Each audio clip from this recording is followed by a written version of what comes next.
Listo. Bueno, esta clase vamos a empezar diciendo, o vamos a tratar de recordar que cuando hablamos del repertorio de los linfocitos T, hablamos de los linfocitos vírgenes, de los efectores y los de memoria. Si ustedes se acuerdan, los linfocitos vírgenes eran aquellos que aún no habían encontrado su antígeno presentado por una célula APC o una presentadora de antígeno, y por lo tanto estos van a migrar a los nódulos linfáticos para poder ser activados. Para que un linfocito T virgen sea liberado del timo, tiene que atravesar estos procesos de educación, a los cuales les vamos a conocer como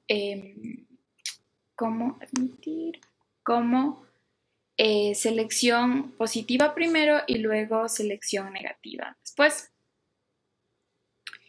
En este caso vamos a recordar o vamos a pensar que las células progenitores o los linfocitos, las células linfocíticas progenitoras van a estar viajando desde la médula ósea, que es en donde están generándose, hasta el timo. ¿Ok? Y una vez que se encuentren en el timo, tenemos que acordarnos que el timo es un órgano que tiene corteza y médula y por lo tanto los diferentes procesos van a ocurrir, la selección positiva en la corteza y la selección negativa en la médula. Durante este proceso de educación, los linfocitos de estos inmaduros, de estas células inmaduras, van a depender bastante de la interleucina 7 y una vez que la educación termine, entonces van a transformarse en linfocitos de vírgenes independientes de interleucina 7. Igualmente, para que estos linfocitos T inmaduros puedan llegar al timo, van a expresar bastante un receptor de quimosinas, que es el CCR7 y es el que les va a permitir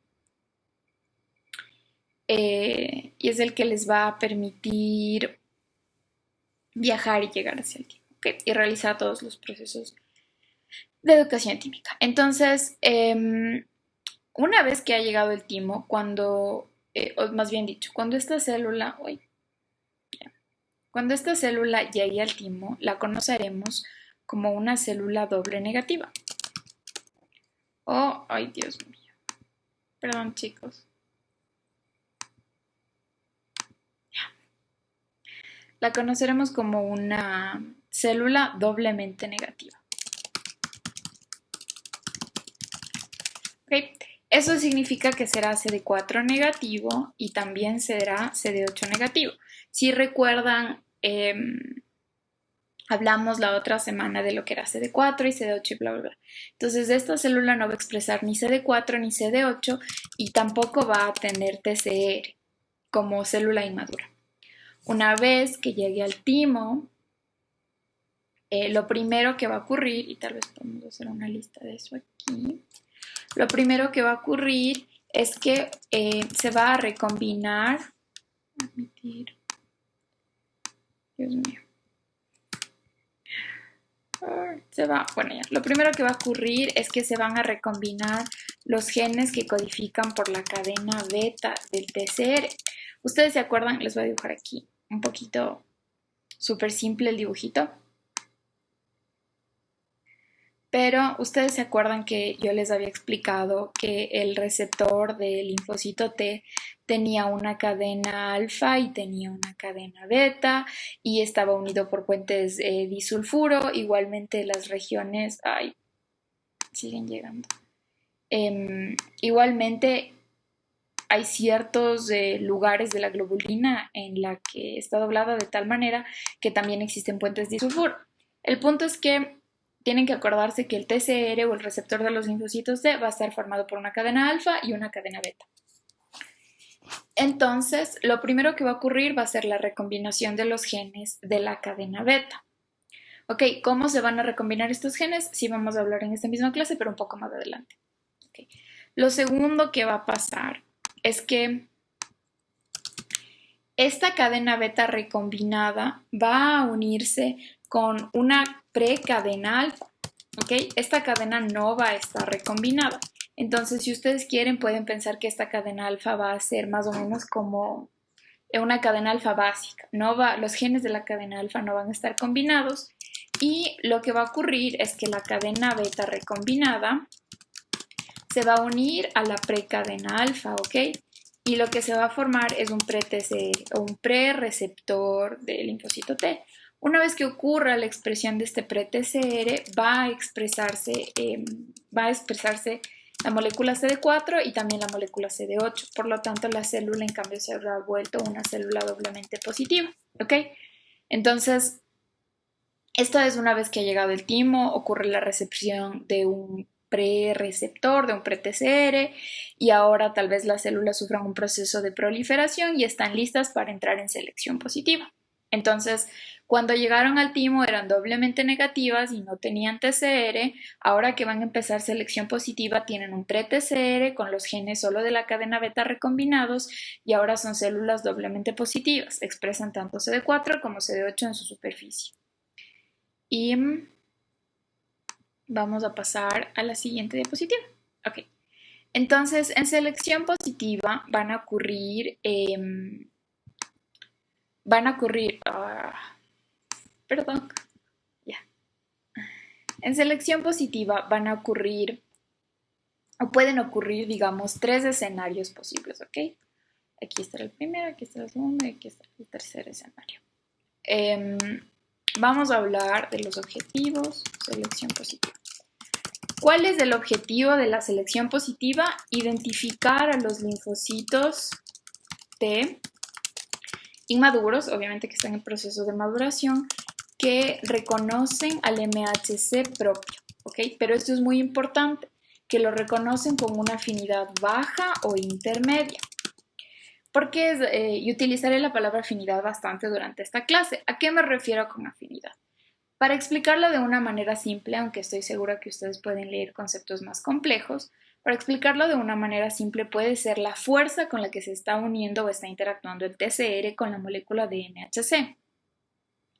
Entonces, en este caso, nosotros no queremos un TCR que esté reconociendo la molécula de MHC con una intensidad o con una afinidad muy, muy, muy fuerte.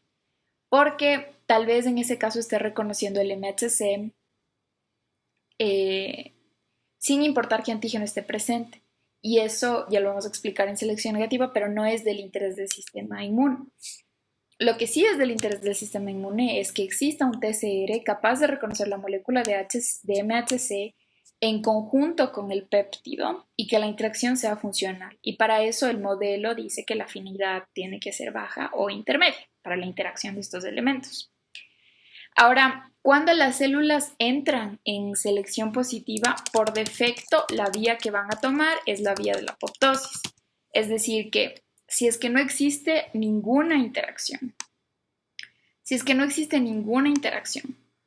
o si es que no existe ninguna interacción entre el TCR y el MHC, no habrá ninguna señal intracelular enviada al linfocito T inmaduro, que también se le puede conocer como timocito, me olvidé de decirles. Si es que no hay ninguna interacción, por lo tanto no habrá ninguna señal intracelular enviada al timocito y ese timocito morirá. Por defecto, esa es la vía que tienen todas las células en esta selección. ¿Ok? Son las señales intracelulares causadas por la interacción entre el TCR y el MHC las que van a rescatar a los linfocitos de la apoptosis. ¿Ok? Ahora, ¿con quién van a interactuar los timocitos? En selección positiva van a ser las células epiteliales, obviamente tímicas, pero las corticales. Estas células tienen MHC1 y MHC tipo 2 expresado en su superficie. Se consideran como células presentadoras de antígeno profesionales. Tienen ambos tipos de MHC y son las más adecuadas para la selección positiva, ¿ok? Y no se tienen que olvidar que igualmente las células tienen que ser, son dependientes de la interleucina 7. Listo, entonces vamos al primer escenario. En el primer escenario, el timocito se encontrará con la célula epitelial y ocurrirá una interacción adecuada entre su TCR y su molécula entre su TCR y la molécula de MHC de la célula presentadora de antígeno. Y esto es muy importante. Acuérdense que el timocito es una célula doblemente positiva, tiene CD4 o CD8. Por lo tanto, es posible que interactúe tanto con el MHC tipo 2 como con el MHC tipo 1. Si interactúa con el MHC tipo 2, ustedes ya saben que la molécula CD4 estará envuelta en el proceso. Y si es que la interacción es de afinidad baja o intermedia, la célula pasa al siguiente proceso de selección, que será la selección negativa. Ahora, en el segundo escenario, la interacción ocurre de igual manera entre el TCR y el MHC péptido, pero reconocerá ese timocito un MHC de tipo MHC tipo 1. Entonces ya saben ustedes que la molécula CD8 estará envuelta y si es que hay la afinidad adecuada, la molécula, digamos, el timocito va a pasar al siguiente proceso de selección. ¿Ok?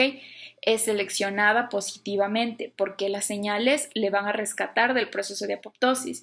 Y una vez que estas señales intracelulares como que bloquean las señales de apoptosis, cambian, es como que le cambian el switch a la célula e inician las señales de supervivencia. Entonces, por defecto, cuando las células entren a selección negativa, estarán en modo supervivencia. ¿Okay?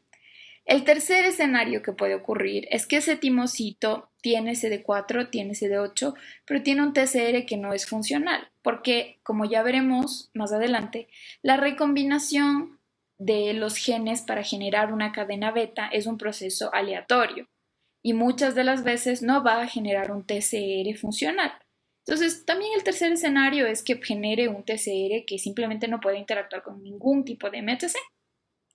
En ese caso, no hay ninguna señal intracelular y por lo tanto la célula no pasa a la siguiente selección y no pasa al siguiente proceso de selección. Y bueno, el siguiente escenario más bien sería el proceso de selección negativa, en el que el reconocimiento del TCR por el MHC es con una afinidad sumamente fuerte y o también algo muy importante es que se reconocerán péptidos propios, que es lo que ya vamos a hablar. Pero en todo caso, estos son los tres escenarios que pueden ocurrir en selección positiva y de aquí las células saldrán o pasarán al siguiente proceso como que con el switch cambiado y ahora en cambio están en escenario supervivencia. Todas van a sobrevivir. Okay. Ahora vamos a así. Entonces, después de la selección positiva, las células que lograron sobrevivir, las que ahora están en escenario supervivencia y las que tienen una afinidad baja o intermedia por el MHC, ahora tienen más o menos que decidirse. Van a optar o por CD4 o por CD8. Y hay dos modelos que han tratado de explicar qué hace que una célula doblemente positiva se vuelva una célula single positive o se vuelva una célula que solo va a tener un CD4 o que solo va a tener CD8. El primero es el modelo estocástico selectivo, que dice que de manera aleatoria uno de los receptores se va a apagar por sí solo. El siguiente modelo es el modelo instructivo, que más bien dice que la interacción entre el TCR y el MHC, dependiendo a qué MHC, si fue MHC tipo 1, si fue MHC tipo 2, cuál fue la interacción que le salvó a esa célula de la vía de apoptosis. Esa interacción es la que va a determinar si es que va a haber una expresión mayor de CD4 y una reducción en la expresión de CD8, ¿ok? Entonces es el MHC o el tipo 1 o el tipo 2 y esa interacción la que decide si es que ese linfocito T se vuelve CD4 positivo y se apaga el CD8 o por el contrario se vuelve CD8 positivo y se apaga el CD4. Hay ciertos elementos del modelo instructivo en el que nosotros, hay ciertas teorías en las que dicen que la expresión de CD4 es mucho más alta en los linfocitos T que la expresión de CD8, entonces se requiere una señal muy fuerte para que la expresión de CD8 se dé y se apague la expresión de CD4. En todo caso, suena un poquito más lógico pensar que de hecho la interacción con el MHC tipo 1, tipo 2 es la que determina la expresión del correceptor, que es esencial para detectar ese MHC. Ahora, entonces, cuando las células entren a selección negativa, van a ser positivas solo para una sola cosa, o serán CD4 positivas o serán CD8 positivas, y ahora ya tendrán ya dije, escenario de supervivencia. Ahora vamos a hablar de la selección negativa. Entonces, vamos igual a hacer aquí más o menos el resumen. En selección negativa, por defecto, los linfocitos inmaduros que entren, la vía por defecto será la de supervivencia. En este caso, las señales intracelulares que resulten de la interacción entre el MHC y el TCR, lo que van a causar es la apoptosis de esa célula. ¿Ok? Ahora, ¿cuál es el objetivo de selección negativa? El objetivo será eliminar a los linfocitos T inmaduros, o digamos de estimocitos mejor, porque son inmaduros, a eliminar a los timocitos que reconocen con su TCR, MHC con alta afinidad, o, y esto es muy importante, que reconocen antígeno propio. Entonces, por eso se dice que el proceso de selección negativa es parte de los mecanismos de tolerancia central. Obviamente ustedes saben que no estamos tocando todos los temas que están en el sílabus, porque son solamente 4 clases. Yo trato de que las clases no sean tan largas ni para que no sean tan aburridas. Pero un tema muy importante del que no he hablado es el de tolerancia central. Un poco hablé de las células de los linfocitos T reguladores, si recuerdan. Para hablar de tolerancia, lo que tenemos que recordar es que al sistema inmune le interesa que todas las células efectoras que vayan a ser producidas tienen que ser células a las que les interese reconocer patógenos, agentes foráneos, que se encarguen solamente de realizar sus funciones efectoras en contra de cosas que son extrañas al cuerpo. Por eso es que tenemos las banderitas para las propias células nuestras, para que todas las células efectoras, los linfocitos T, los linfocitos B, los macrófagos, las células asesinas, todos sepan que nosotros, en realidad, todas nuestras células somáticas son del mismo bando, entonces no les ataquen. Para que esto sea posible, existen mecanismos de tolerancia central, como esta educación, como esta selección negativa, en la que si es que un linfocito T, en realidad, vamos a meter a esta persona, si es que un linfocito T reconoce a un antígeno propio, entonces ese linfocito T tiene que ser eliminado porque va a causar problemas, va a causar autoinmunidad. No queremos ningún linfocito T autorreactivo. Cuando hablo de antígeno propio, estoy refiriéndome a que pues yo tendré también moléculas en circulación, tendré hormonas en circulación. Ustedes saben que nosotros tenemos, aparte de todas las proteínas expresadas en nuestras células y demás, también tenemos moléculas en circulación. Y ninguna de esas tiene que ser destruida por el sistema inmune. Entonces yo no quiero ningún linfocito T que esté reconociendo antígenos provenientes de los péptidos de la insulina como foráneos ni demás. Estos antígenos, por ejemplo, los que provienen de mis propias moléculas de insulina, de mis propias T3 y T4, de mis propias moléculas de hemoglobina, esos antígenos cuando sean presentados, los linfocitos T no tienen que reconocerlos, porque simplemente al sistema inmune no le interesa tener una banda de linfocitos T que le estén atacando a sí mismo, no es un sistema funcional. Uno de los mecanismos de tolerancia central será este de eliminar por completo a los linfocitos T que sean autorreactivos. Y también tendremos mecanismos de tolerancia periférica, de los que hablé brevemente con ustedes, creo que hablé un poquito más, pero eran los linfocitos T reguladores, los cuales también son generados en el timo o también pueden ser generados debido a la polarización de los CD4 positivos dependiendo de las citocinas que estén en el ambiente, y estos pues se encargan de suprimir las respuestas inmunes, o también se encargan de controlar la tasa de proliferación, controlar la proliferación de los linfocitos T efectores y demás, ¿ok? Esos mecanismos de tolerancia periférica, uno de esos son los linfocitos T reguladores, y un ejemplo de un mecanismo de tolerancia central es la selección negativa. Ok, bueno, regresando a la selección negativa, vamos a tener que las células presentadoras de antígeno en este caso igual serán las células epiteliales, pero en este caso serán las medulares, que obviamente van a expresar MHC tipo 1 y MHC tipo 2. Y aquí también vamos a tener a unas amigas que ya nos hemos encontrado en otras clases, que son las células dendríticas. Las células dendríticas también se van a encontrar en este caso para este proceso de selección. Entonces, ¿qué es lo que va a ocurrir? El linfocito T va a interactuar con la célula presentadora de antígeno, o el timocito va a interactuar con la célula presentadora de antígeno, y si es que lo que está reconociendo el TCR es un antígeno propio expresado por el MHC, o si es que está reconociendo al MHC con muchísima afinidad, con mucha fuerza, a ese TCR ni siquiera le importa si hay o no hay antígeno. Entonces, en ese caso, ese linfocito T va a...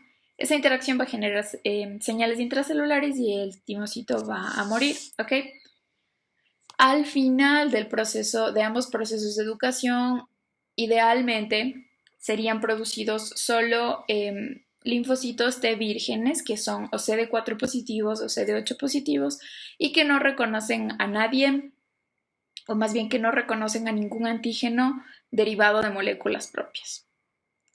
Ahora, tengo que decirles que el proceso de selección negativa no es 100% efectivo, no es un proceso con el que yo les pueda asegurar que nunca van a tener procesos de autoinmunidad. De hecho, es posible que en todo su repertorio de células T tengan una que pueda resultar autorreactiva, porque los procesos de tolerancia central no son perfectos, por eso existen los de tolerancia periférica. Ahora, en una clase a mí me preguntaron si es que se le podría culpar a la selección negativa por las enfermedades autoinmunes, y la respuesta es que el proceso de selección negativa no puede ser culpado al 100%, no es el culpable completo igual de las enfermedades autoinmunes, porque hay unas que son mediadas por linfocitos T, pero también hay enfermedades autoinmunes mediadas por anticuerpos, entonces los procesos son diferentes. Ahora, no sé si es que a ustedes se les ocurre esta pregunta, pero yo pienso, o cuando estudio selección negativa, siempre tengo esta pregunta. ¿Cómo es que una célula presentadora de antígeno, una célula epitelial, una célula dendrítica, que está en el timo, logra presentar antígenos que están en otras partes del cuerpo?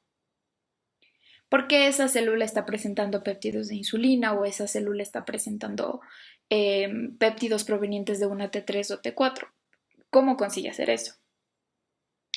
Entonces, esta parte es interesante porque ustedes saben que nosotros tenemos el mismo ADN de línea germinal en todas nuestras células somáticas, pero obviamente mis neuronas van a tener ciertos genes represados, porque mis neuronas no son las productoras de hemoglobina, ni de insulina, ni nada de eso, y los genes que están activados son los genes que les permiten realizar su función. Igualmente, cuando hablamos de pues mis células pancreáticas, ellas tendrán otros genes represados y otros genes activados.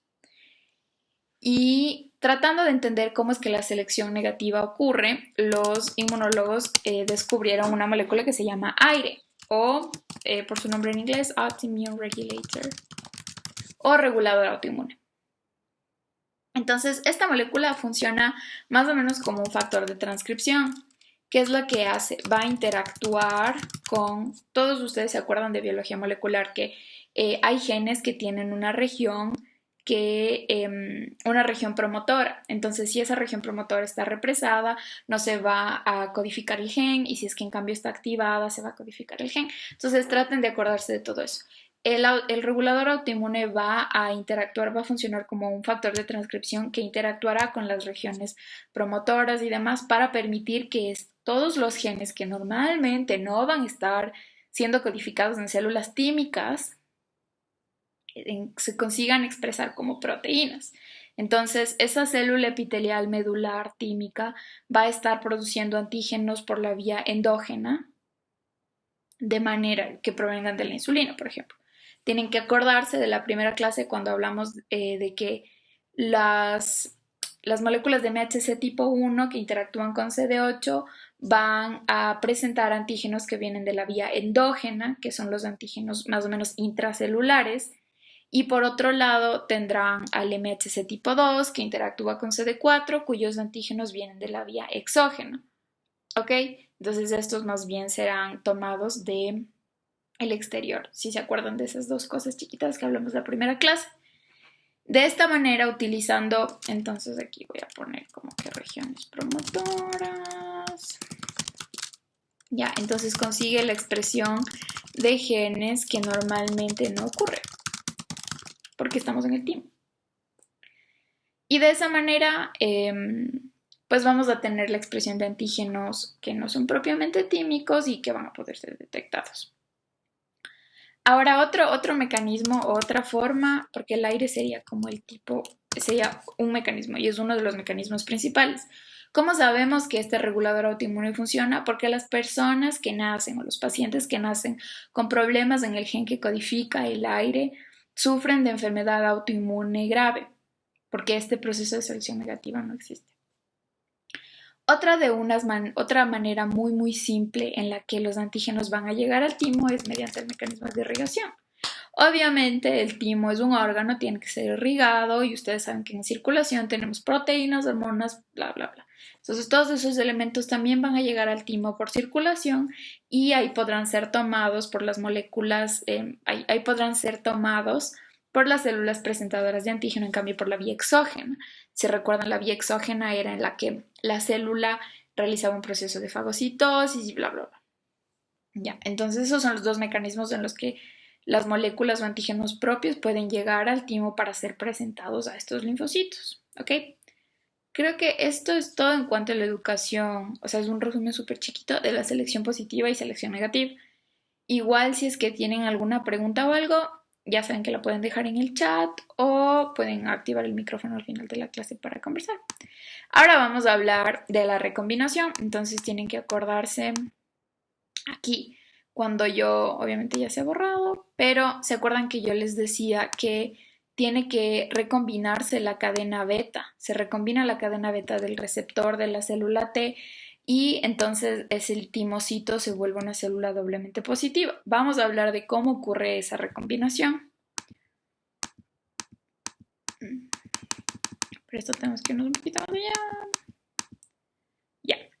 Entonces, esta diapositiva me parece que si vimos la clase anterior, vamos a tomar en cuenta que vamos a pensar que aproximadamente el repertorio de nuestros linfocitos T tiene alrededor de 10 a la novena linfocitos T diferentes y todos estos tienen una especificidad distinta dada por su TCR, ¿ok? En el genoma humano tal vez existen alrededor de 200 genes que codifican por la cadena alfa y la cadena beta del TCR, son solo 200 genes. Como de una cadena tan pequeña de genes se van a producir una gran cantidad de receptores. Esto será debido al proceso de recombinación de los segmentos B, D y J. Entonces vamos a... Uy, se perdió mi mouse. Ya. Entonces vamos a empezar desde el inicio.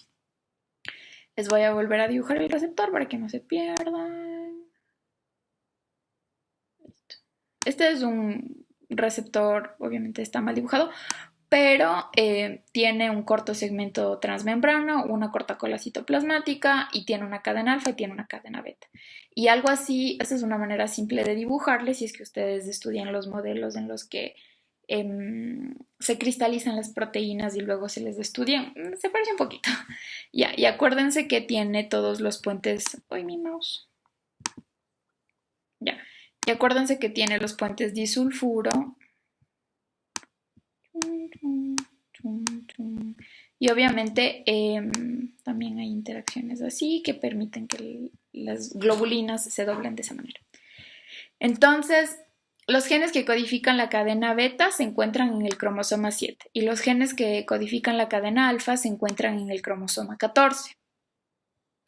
Ahora, quiero que se den cuenta de lo siguiente. En estos genes, nosotros, digamos, en este cromosoma, nosotros vamos a encontrar que los genes están organizados en segmentos y encontraremos el segmento V o el segmento variable, el segmento D y en la cadena beta, en el cromosoma 7, hay dos segmentos D, hay un segmento 1 y un segmento 2. Estos genes son de diversidad.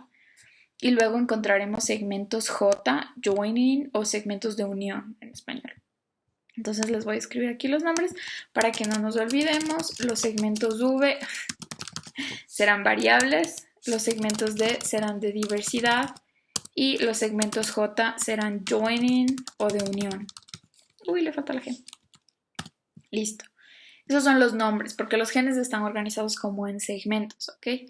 Y en el caso de los segmentos variables, habrán alrededor de 48 segmentos variables diferentes uno del otro. Entonces, la analogía que yo utilizo para este caso es que pueden imaginarse que tienen 48 legos amarillos, pero cada lego tiene un color de amarillo diferente uno del otro. Entonces, aunque son 48 legos amarillos, son 48 tonalidades de de amarillo diferente. Entonces, son 48 piezas diferentes.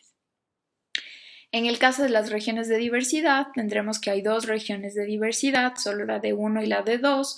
Para entender eso de una manera simple, tienen dos legos de color morado, uno de color morado oscuro y uno de color morado claro. Y luego no me acuerdo, hay como alrededor de 50 regiones de unión, 50 segmentos de unión o 50 segmentos joining. Y estos se pueden imaginar igual, como que yo qué sé, 50 piezas de legos azules, pero cada pieza de Lego azul será un azul diferente del otro. Eso explica que sean segmentos distintos uno del otro, ¿ok? Ahora, en el caso del cromosoma 14, tendremos la cadena alfa. La cadena alfa solamente va a tener segmentos variables y segmentos de unión o segmentos joining o de unión. En este caso no existen segmentos de diversidad, entonces pues hagan de cuenta que no tendrán esos legos. Estos son los segmentos que se van a recombinar de manera aleatoria y de estos saldrá, si es posible, un TCR funcional. Ahora, antes de avanzar, le voy a poner con verde, hay segmentos aquí arribita del receptor. Y a estos segmentos pues nosotros les decimos CDR y les decimos CDR o también serán regiones determinantes de complementariedad. Ahora, ¿por qué se llaman así? Porque estas regiones de aquí arriba, las que están pintadas en verde, son las que van a interactuar con el antígeno que está presentado por la molécula de MHC. Entonces, les decimos de complementariedad porque establecerán una relación como complementaria entre el antígeno y el CDR3, es decir, entre el antígeno y el TCR, ¿ok? Algo muy interesante es que la combinación de los segmentos D y los segmentos J es la que va a determinar esta región de complementariedad, particularmente la CDR3, es la más variable. Es una región hipervariable. Y la CDR3 es la que va a estar codificada por los segmentos D y J cuando se unen de manera aleatoria. Es por eso que es tan importante que este proceso, o sea, que hayan tantas opciones, como ya vamos a ver más adelante, que hayan tantas opciones, tantas posibilidades de combinaciones, porque eso hace que el CDR3 sea una región que cambia tanto de un receptor al otro, que puede reconocer un antígeno diferente, porque acuérdense que nosotros definimos como antígeno al antígeno presentado por el MHC a la secuencia de máximo 30 aminoácidos que está en el bolsillito del MHC. Entonces tiene que ser una región súper variable que cambie de un TCR al otro, porque pueden haber cambios chiquititos de 2, de 3, de 4 aminoácidos y tienen que ser detectados porque tal vez esos 4, 5, 6 aminoácidos ya cambien, yo que sé, la cepa de Escherichia coli, por ejemplo. Entonces, es por eso que el proceso es tan importante. Y ahora vamos a ver cómo va a ocurrir. Por cierto, como podrán darse cuenta aquí en esta imagen, tendremos que el resultado es la generación de un anticuerpo. Lo que pasa es que este mismo proceso de recombinación de BDJ es el proceso que ocurre para la producción de anticuerpos y también para la producción de TCR. En el caso de la producción de anticuerpos, repetiré un poquito vagamente este proceso porque ya lo estoy explicando en esta clase. Lo repetiré cuando hablemos de anticuerpos la última clase, que es la siguiente semana. Entonces, bueno, vamos a empezar. Aquí tenemos el ADN de línea germinal, tenemos nuestros segmentos B, D y J. Lo primero que va a ocurrir es que aleatoriamente un segmento D se va a unir con un segmento J. ¿Ok? Y va a generar el primer recombinado de J. ¿Ok? Lo segundo que ocurrirá es que igual de manera aleatoria un segmento V se va a unir a este segmento de J previamente recombinado. Y finalmente, pues esto dará lugar a un segmento de ADN recombinado em, que va a poder transformarse va a poder ser leído por una molécula de ADN mensajero y luego va a poder transformarse en un polipéptido, ¿ok? Por los procesos normales que ustedes ya deben saber de biología molecular, en los que se da primero la transcripción del ARN y luego se da la traducción a una proteína a partir del ADN codificado en la línea germinal. Entonces, esto es idealmente lo que ocurriría. Ahora, aquí me parece que hay otro ejemplo. Aquí está. Entonces, igual pueden ver aquí un segmento D con un segmento J de manera aleatoria, se unen y luego esos se unirán a un segmento V. ¿Ok? El ADN que esté dentro, pues este ADN no le va a interesar el momento en el que, no será interesante o no será importante el momento en el que se esté generando el transcrito de la molécula de ARN y luego solamente será producido estos segmentos de aquí, ¿ok? Ahora, como les había mencionado antes, la región de complementariedad que está como arribita del receptor, por dibujarles de una manera simple, es la CDR3, la región más variable, y es esta región la que va a determinar bastante la interacción con el antígeno. Aquí. Ahora, ¿quién está mediando estos procesos? Pues obviamente va a ser un proceso mediado enzimáticamente. Las dos enzimas particulares van a ser las recombinasas RAG1 y RAG2. Y estas enzimas, si quieren leer más detalles moleculares, creo que en Abbas sí está, pero básicamente las enzimas RAG1 y RAG2 o los complejos enzimáticos RAG1 y RAG2 solo se activan en momentos particulares. Primero, cuando se va a recombinar la cadena beta antes de que empecemos selección positiva y luego se reactivarán porque si se acuerdan, entramos con un pre-TCR. Con un pre-TCR entramos a selección positiva. Pero obviamente la cadena alfa tiene que recombinarse para formar un TCR completamente funcional. Entonces, en esos dos momentos en los que la cadena alfa y la cadena beta se están recombinando, ahí es cuando se van a activar las RAG recombinasas. ¿Cómo se activan? Pues no sé si se acuerdan en ¿qué era? Epigenética. En tercer semestre se habla de epigenética y se habla de los procesos de metilación de las histonas y todo esto. Entonces, si ustedes se acuerdan, cuando las histonas están metiladas o desmetiladas, esto cambia la accesibilidad del ADN para el complejo enzimático, porque cuando el ADN está completo, ustedes saben que las histonas son las proteínas que son necesarias para formar el nucleosoma, creo, para formar, o para más bien el proceso en el que la cromatina se condensa, ¿no es cierto? Ya, entonces, cuando hay los procesos de metilación y demetilación, eh, es como que la cromatina se relaja y los complejos de RAG pueden de hecho entrar y interactuar con los genes que están expresados en la línea de ADN germinal. Igual, los detalles más moleculares de eso pueden leer en Abbas, creo que sí está. Bueno, lo importante es que las recombinasas RAG1 y RAG2 reconocen unas cosas chiquititas, unas secuencias chiquitas que se llaman secuencias señales de recombinación.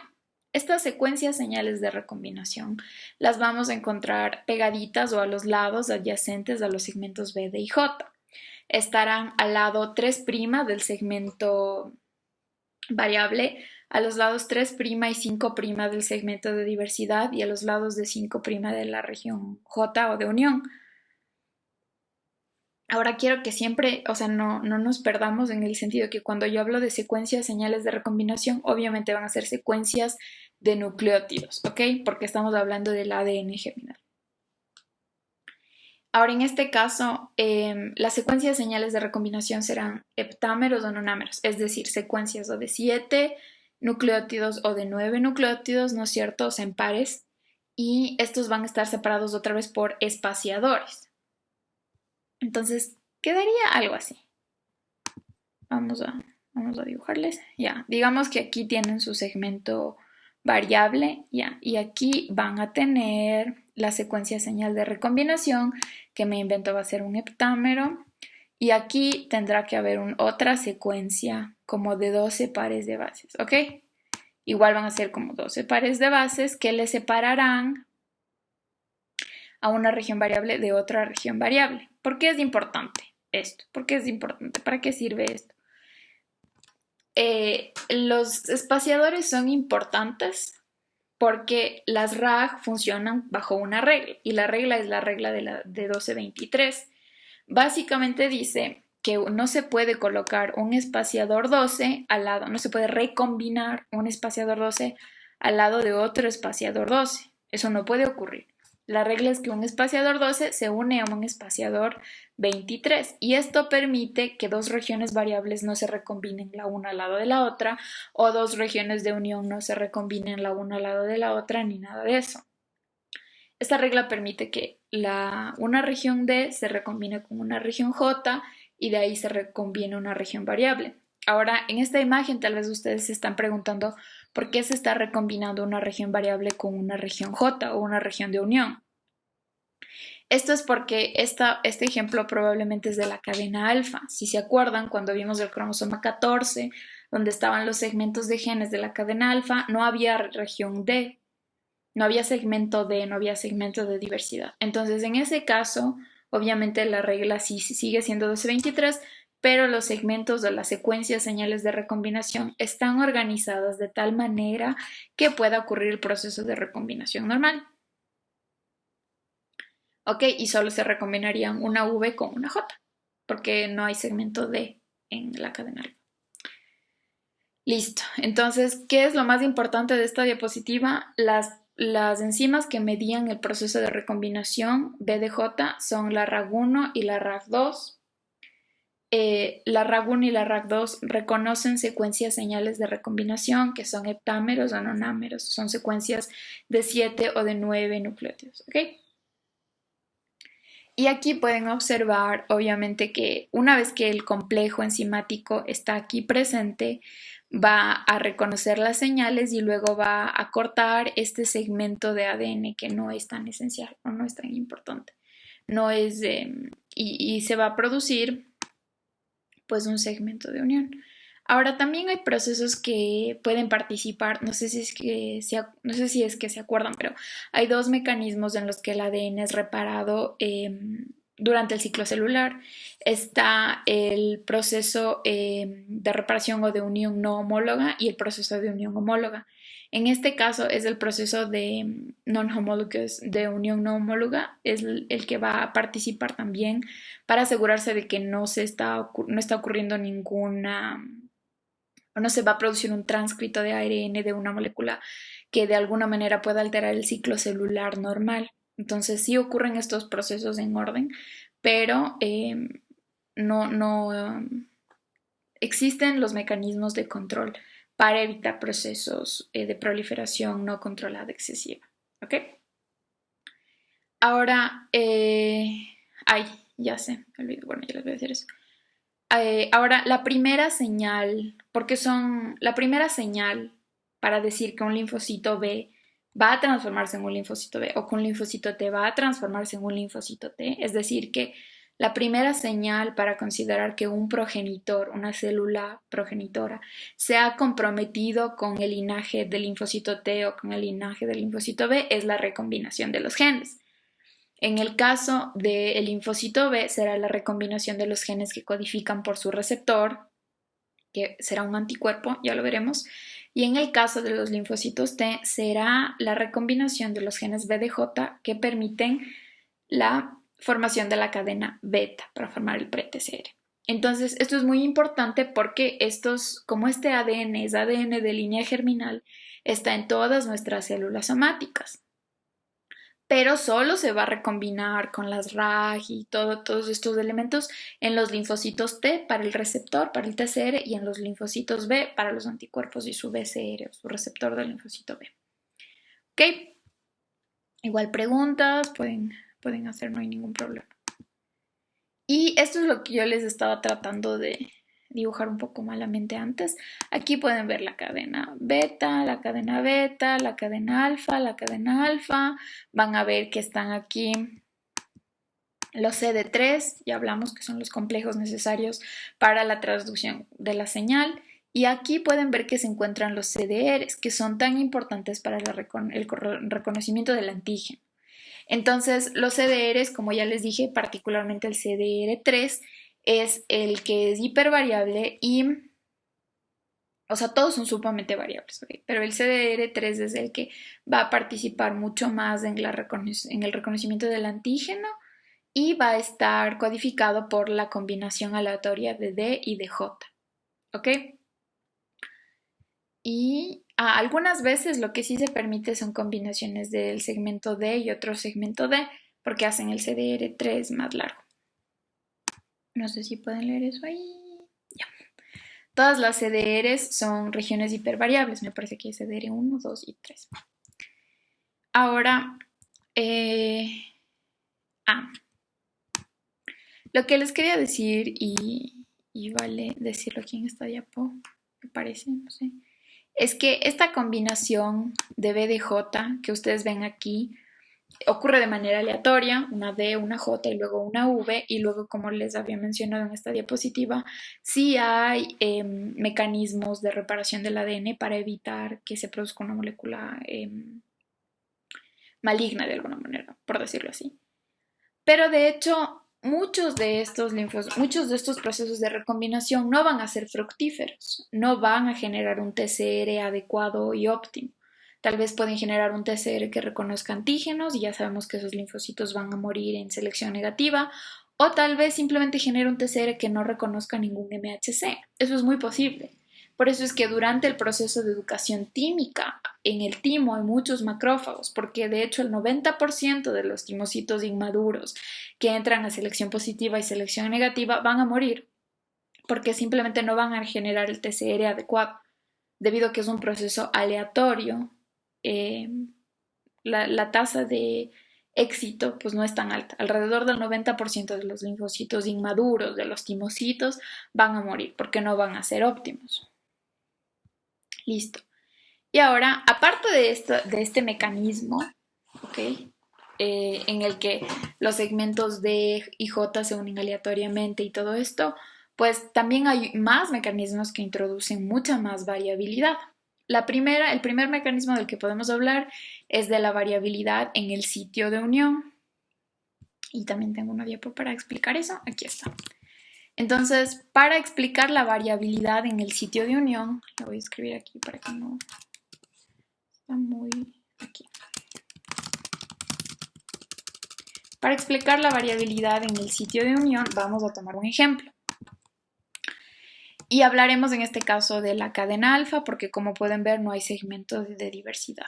Entonces vamos a tener aquí un segmento variable. Diremos que se está recombinando el segmento variable número 7. ¿Okay? Y el segmento de unión, yo voy a decir que es el segmento 2 de la cadena alfa. ¿Ok? Aquí pueden observar ustedes que el segmento variable 7 pues está formado por estas citosinas y el de unión una timina y dos guaninas. Ahora, hay tres maneras diferentes en las que se van a unir estos dos segmentos o se van a recombinar estos dos segmentos que aleatoriamente las RAG han tomado. Puede que se unan y se eliminen estas tres citosinas, puede que se unan y se eliminen dos citosinas y una timina, o puede que se elimine una citosina, una timina y una guanina. En las tres maneras, el sitio de unión es el que está cambiando, pero de las tres maneras, la variable 7 y la región de unión 2 se están uniendo. Entonces lo interesante es que pueden ver que una vez que el ADN ha sido recombinado, los transcritos que van a producir van a ser diferentes. Y por lo tanto, bueno, esto sigue siendo ADN, ¿no? Pero, por lo tanto, cuando se dé la traducción del transcrito de ARN mensajero en una secuencia de proteína, en una proteína, pueden ver que los aminoácidos van a ser diferentes. Habrá prolina al inicio en los tres porque las tres citosinas pues, no han cambiado, pero sí que los siguientes tres aminoácidos que van a determinar los siguientes tres pares de bases que van a determinar el aminoácido sí que han cambiado. Entonces, como pueden ver, son tres cosas diferentes y por lo tanto el aminoácido por el que codifican va a ser diferente. Entonces, esto aumenta la variabilidad. Porque si cambia la secuencia de aminoácidos, obviamente tal vez la interacción entre o la manera en la que se está doblando la cadena de aminoácidos en las formas secundarias y terciarias de las proteínas va a ser diferente. ¿Ok? Entonces, no sé si es que, bueno, si es que no queda claro, me pueden hacer preguntas. Pero obviamente como el sitio de unión cambia, la secuencia proteínica que resulta va a ser diferente y por lo tanto el CDR que se ha producido va a ser diferente y va a ser complementario con un antígeno diferente. No sé si esta parte quedó claro, pero bueno, me pueden hacer si tienen dudas. Lo siguiente que puede ocurrir es que puede haber una inserción aleatoria de nucleótidos que puede ocurrir a ambos lados del segmento D. Para ejemplificar esto, vamos a tomar esta parte de aquí. Entonces, aquí tenemos un segmento que ya fue recombinado, ¿ok? Aparte de que ya fue recombinado, podemos ver que se pueden unir nucleótidos. Aquí hay uno que estaba pintado de amarillito a los lados del segmento D, o se pueden remover nucleótidos, igualmente que estaban aquí. Entonces, la pérdida de nucleótidos obviamente va a causar que el tránscrito de ARN mensajero y por tanto la secuencia de aminoácidos sea diferente. Esto aumenta la diversidad para el TCR. Y el tercer mecanismo que introduce variedad son nucleasas, que pues por su nombre ustedes saben que son enzimas que pueden remover los finales expuestos de los segmentos de ADN. Entonces, para explicar esto, voy a tomar unos rectángulos. Hagan de cuenta que ahí tienen su segmento V, aquí tienen su segmento D y aquí tienen su segmento J. ¿Ok? Y aquí van a tener segmentos expuestos, o sea, nucleótidos expuestos. Y igualmente aquí en este lado tendrán otros que estarán expuestos. Las nucleasas lo que pueden venir es remover los finales de estos nucleótidos y obviamente ya hablamos de que cuando los nucleótidos cambian va a cambiar la secuencia del uno y del otro. Eso aumenta más la variabilidad. Y ahora vamos a tratar de calcular la variabilidad. Entonces vamos a enfocarnos en el TCR o el receptor de la célula, el TCR, el receptor del linfocito T, aunque como ustedes podrán ver, lo mismo se puede aplicar para las inmunoglobulinas, excepto que en el caso de las inmunoglobulinas, las cadenas pesadas pues tienen sus segmentos B, D y J, y para hablar de las cadenas ligeras habrán cadenas kappa y cadenas lambda. Y de eso hablaremos la próxima clase. Pero el mecanismo de recombinación es exactamente el mismo. Ok, entonces, en este caso, yo trato de pensarlo de esta manera. No sé si es que, bueno, ojalá la analogía sirva. Van a pensar que tienen 45 legos de color amarillo, un amarillo diferente uno del otro, por lo tanto serán 45 legos distintos, pero todos amarillos. Y pues no hay legos de diversidad en la cadena alfa, estamos en la cadena alfa. Y aparte van a pensar que tienen 50 legos verdes, un lego de un verde diferente del otro. Y quieren saber cuántas combinaciones posibles pueden ocurrir entre estos dos grupos de legos, porque lo que a mí me interesa en este caso es formar una torre de dos legos, formar una cadena alfa en la que esté recombinado un segmento variable y un segmento de unión. Una torre de dos legos. Entonces quiero saber el número de combinaciones posibles. Y estos cálculos se realizan por recombinación geométrica, se utiliza un modelo matemático. Entonces, básicamente, para empezar, lo que podrían hacer es tomar uno de los 45 segmentos o uno de los 45 segmentos variables o uno de los legos amarillos, uno de los 45 legos amarillos y luego a ese le tendrían que combinar con los 50 legos verdes porque el uno es diferente del otro. Luego tomar el segundo Lego amarillo y combinarle con los 50 Legos verdes porque son todos distintos. Y así tendrían que hacer hasta el infinito, no hasta el infinito, hasta llegar al 45. Porque ahí le saldría todas las posibles combinaciones, todas las posibles torres de dos Legos. ¿Ok? Y lo mismo tendrían que hacer entonces del receptor beta. ¿Ok? De la cadena beta, del receptor, perdón. Entonces yo empezaría en cambio por las regiones de diversidad, tomaría uno de mis Legos morado, uno claro y uno oscuro, y le combinaría con los 48 Legos amarillos, y luego a cada una de estas se podría combinar con uno de los 12 segmentos de unión o segmentos J. Entonces esta combinación de dos Legos a su vez podría combinarse con 12 piezas distintas. Y así tendría que hacer con los 48 Legos, con los 12 Legos y demás, para poder calcular cuál es el número total de posibilidades o de torres de Legos que yo podría formar. Y ya les dije, eso se hace con un modelo matemático por recombinación geométrica y se obtiene que el número posible de combinaciones B de J, o utilizando la analogía de los Legos, el número posible de torres de Legos, una distinta de la otra que yo puedo formar, es de 6 por 10 a la sexta TCRs. Este es el número posible de combinaciones B de J. ¿Ok? Y aparte tienen que sumarle todos los mecanismos de los que conversamos. Aquí, por ejemplo, le están sumando la diversidad en el sitio de unión. Y en esto, pues, le están englobando, vamos a meter a esta persona, le están englobando a la diversidad en el sitio en el que se va a unir un segmento con el otro, así es que se pierden nucleótidos o si se aumentan nucleótidos o demás, ¿ok? Y ahí sale el número total, será de 10 a la 16. Básicamente, con estos procesos de recombinación que son mediados por las RAG, la recombinación B de J permite que nosotros tengamos un potencial para formar un repertorio de alrededor de 10 a la 16 de receptores de células T o de 10 a la 16 TCR. Eso explica por qué tenemos tantos clones con tantos receptores diferentes uno del otro.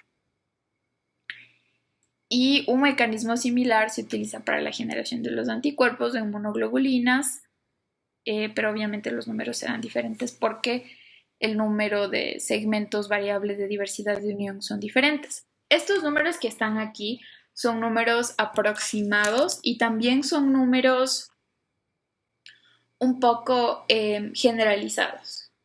Es como que un promedio. Porque en realidad el número de segmentos puede variar de persona a persona y esto está en los libros, obviamente. Entonces, esto quiere decir, lo que lo hace mucho más interesante, esto quiere decir que mi repertorio de TCRs puede ser diferente al repertorio de TCRs de cada uno de ustedes, lo que explica por qué las respuestas inmunes varían tanto de una persona a la otra. Obviamente hay muchos más elementos que explican por qué las respuestas inmunes varían de una persona a la otra. Elementos de alimentación, hábitos, está la epigenética y demás. Pero este es un elemento que más o menos se puede calcular, porque si alguien se pusiera a contar todos mis segmentos variables, mis segmentos de diversidad y mis segmentos de unión, saldría el potencial que mi repertorio tiene para formar X número de TCRs.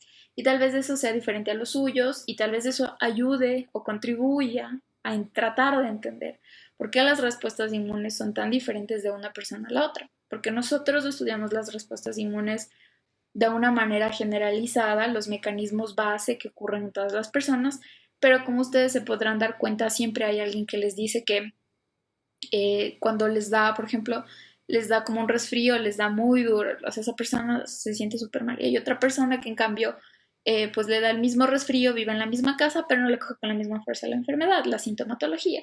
Y todo el mundo habla de las defensas y hay que elevar las defensas y demás. Básicamente, genéticamente, puede que el sistema inmune, o al menos en este caso el repertorio de TCRs, sea diferente de una persona a la otra. Eso es todo por la clase de hoy, chicos. No vamos a tener break ni nada de eso porque es una clase cortita, pero me parece que es un poco intensa. Si alguien tiene preguntas, lo puede hacer ahorita, si quieren que repita alguna cosa o algo.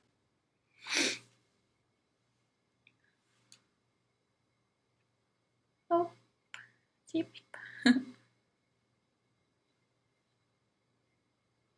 Bueno, entonces, bueno, les cuento que la próxima clase es, solamente vamos a hablar de linfocitos B y de anticuerpos. Ah, ahí sí hay una pregunta. ¿Los segmentos B de J también determinan el CDR3? Sí, ajá, en los libros dice que el segmento DJ determina el CDR3. ¿Puedes, porfa, repetir lo de los CDRs y en especial el de 3? Ajá. Entonces, los CDRs son regiones determinantes de complementariedad.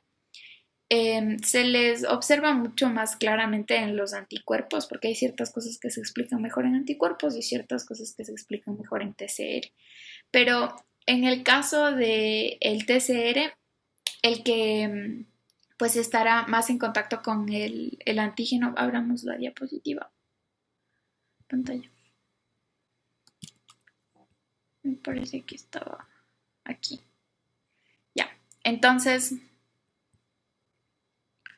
como pueden ver aquí, hagan de cuenta que está la cadena beta y por detrás está la cadena alfa de su TCR, ¿ok? Y de los CD3 que son importantes para la traducción, ya está. O sea, ya hablamos de otra clase, me refiero. Entonces, los segmentos de complementariedad o las regiones determinantes de complementariedad son las que van a participar en el proceso de reconocimiento de antígeno. Igualmente son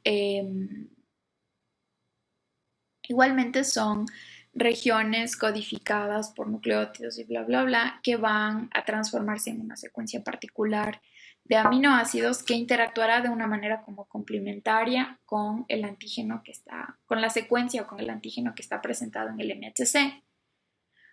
Entonces, hay CDRs 1, 2 y 3 y, por ejemplo, el segmento reunido de D y J es el que va a determinar la configuración la configuración que tendrá el CDR3 o también podemos decir que el segmento DJ, la combinación del segmento D y del segmento J, es la que va a determinar la secuencia de aminoácidos que tendrá la CDR3.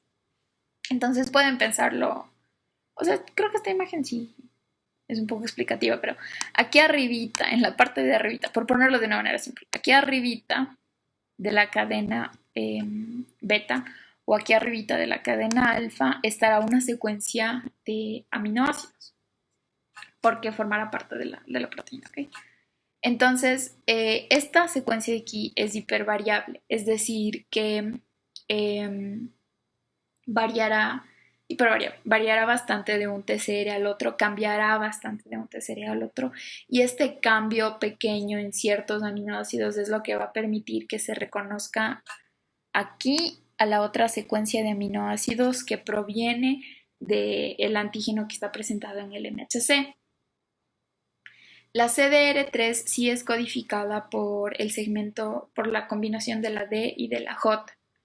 A pesar de que por la regla de los espaciadores el segmento V, el segmento D y el segmento J tienen que unirse en ese orden y se unirá primero D con J y luego con V, algunas veces se pueden unir dos segmentos de diversidad, lo que hace que el CDR sea un poco más largo. Y eso también impacta en el reconocimiento de antígeno. No sé si es que me estoy explicando correctamente. Vamos a ver, participantes. 80. No entendí qué procesos exactos eran los de las moléculas de aire y lo de la irrigación. ¿Podría interpretarse que CDR3 es parte de la cadena beta? Por supuesto, por supuesto. Estas regiones determinantes de complementariedad son parte de la cadena beta y de la cadena alfa. No es como que son moléculas aparte, separadas de la cadena beta y de la cadena alfa. Es que se llaman regiones porque son regiones de la cadena beta que interactúan con el antígeno. Definitivamente son parte de la cadena beta y de la cadena alfa y son las que van a estar interactuando con el antígeno. No sé si eso queda más o menos claro. Ya, no entendí qué procesos exactos eran los de la molécula aire y los de la irrigación. A ver, vamos a regresar la diapo. Aquí creo que era esto, con esto utilicé selección negativa. A ver, yo les trataba de decir que en selección negativa los timocitos interactúan con las células presentadoras de antígeno, las células dendríticas y las células epiteliales medulares, y si es que reconocen antígeno propio, es decir, antígeno que proviene de una proteína mía mismo. Por poner un ejemplo, si es que reconocen un antígeno que proviene de una de mis propias moléculas de insulina o de una de mis propias moléculas de T3 o T4, entonces ese timocito tiene que morir porque no es un timocito que le interese mantener al sistema inmune. Es un timocito autorreactivo, va a atacar a mis propias moléculas y va a impedir el funcionamiento normal de mi cuerpo. Entonces yo les explicaba y les decía cómo es que células que están expresadas en el timo y por lo tanto solo deberían presentar moléculas que están en el timo, cómo es que esas células están presentando moléculas insulina que no es producida en el timo, T3 y T4, por poner ejemplos, que no son producidas en el timo, hemoglobina, que no son producidas en el timo y demás. ¿Cómo es que esto ocurre?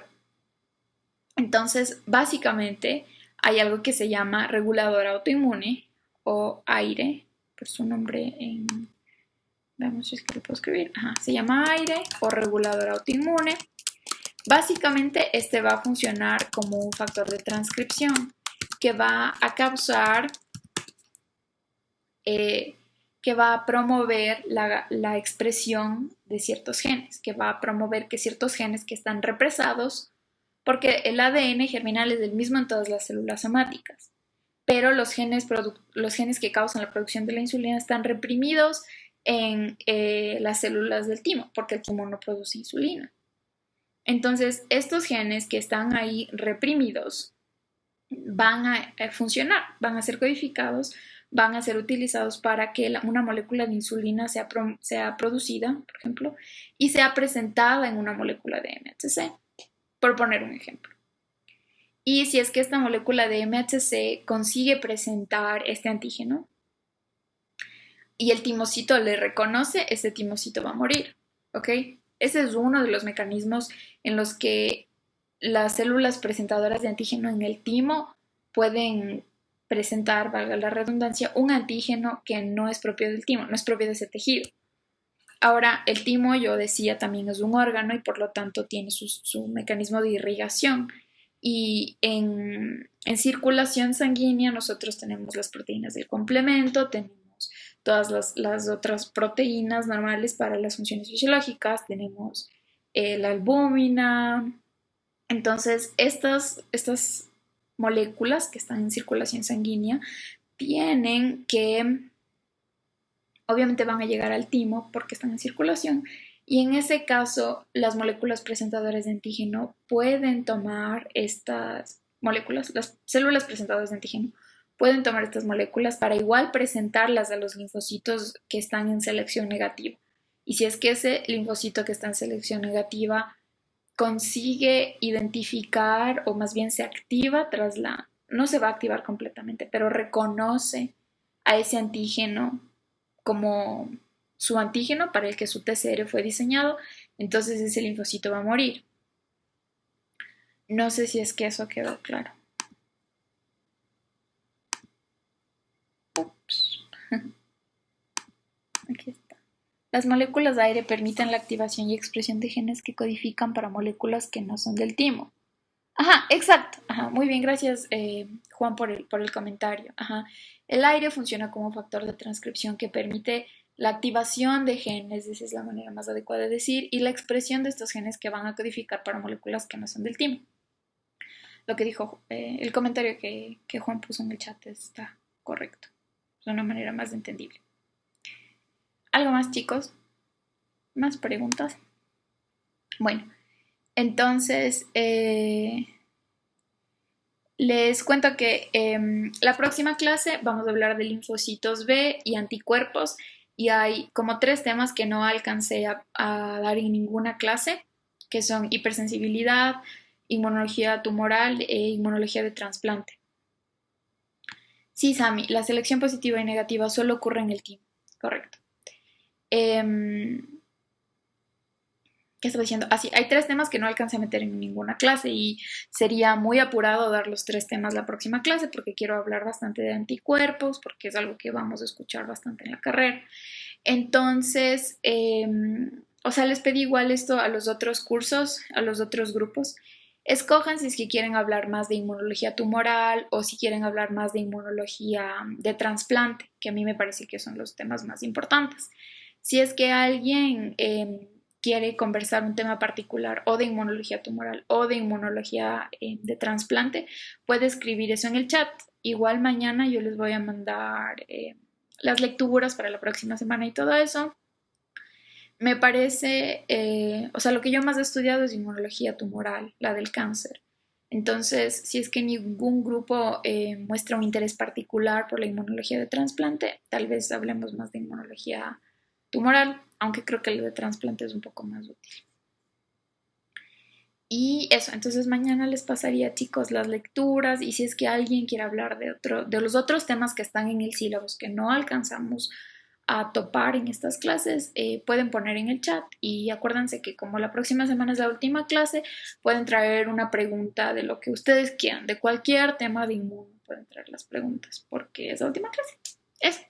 Y si tienen dudas de esta clase, me pueden escribir por interno o en el grupo, como sea. Eso, chicos. Espero que estén bien y que tengan bonito domingo mañana. ¿No puedes darnos más clases, porfa? Ah, claro, o sea, si es que ustedes como grupo quieren, yo no tengo ningún problema, claro. Sería súper chévere, podríamos organizar una clase más para tocar todos los temas que no hemos conversado. Claro, claro, chicos, si ustedes quieren podemos, entonces ahí eh, hablaríamos de los temas que no alcanzamos a topar en estas solo 4 clasecitas. Ya. Listo, ahí conversamos, Juan. Entonces ahí conversamos, chicos. Nos organizamos. Muchas gracias a todos ustedes. Gracias por venir a la clase de hoy. Espero que estén muy bien ustedes y sus casas. Cuídense mucho. Chau, chau a todos. Cuídense. Que estén muy bien en sus casitas. Chau, chau, chau, chau, chau. Chau, chau, chicos. Gracias. Chau, chau.